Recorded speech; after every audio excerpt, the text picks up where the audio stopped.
agartuu sababal qaroo nu jalaa jaamte ifaa gaafa dukkanaa dungoo nu jalaa dhaamte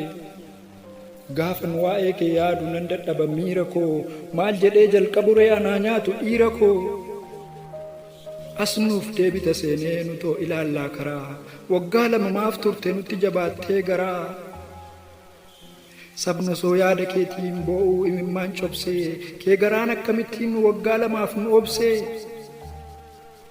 yoo tarii gama ceeteef nu si eegnaam gamanaa biyyan deebine deemtee nutti mimee namanaa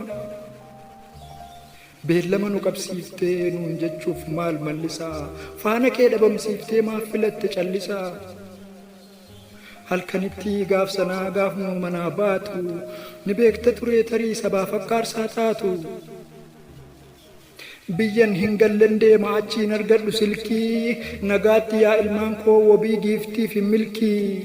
yaadni jaalala keessan osoo akkaannaaf gamuu obsa siniif haalaatu walin agarru lamuu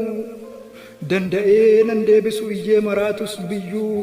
yaa haadha ilmaan kootii egaa nagaatti kiyyuu jettee geggeessiteettaa ilmaan keef haadha manaa halkanitti gaafasii yoo manaa baatu sana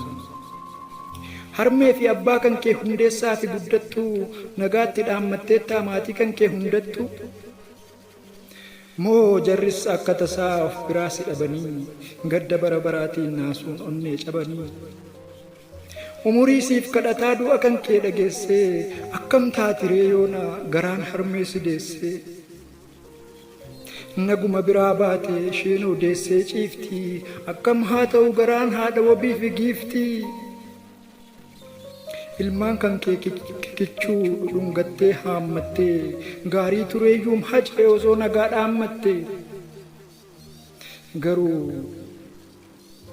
ati nutti himteetta yoos nutus hin hubanne erga of biraa si dhabnee nuuf galee guggubanne bishaan baaroo dhiqdiqaa gaafa guutun beekanii lubbuun dhiiraa biliqaa gaafa duutun beekanii akkuma jettee turte duraan tilmaamtee ati akka tasaa lubbuu kee saba keef baafte gatii dukkana da'eeffatee harki dabaa fi cubbuu gara jabina hamaa si galaafatte lubbuu atoo ummata keetiif gaaraa fi goda buuta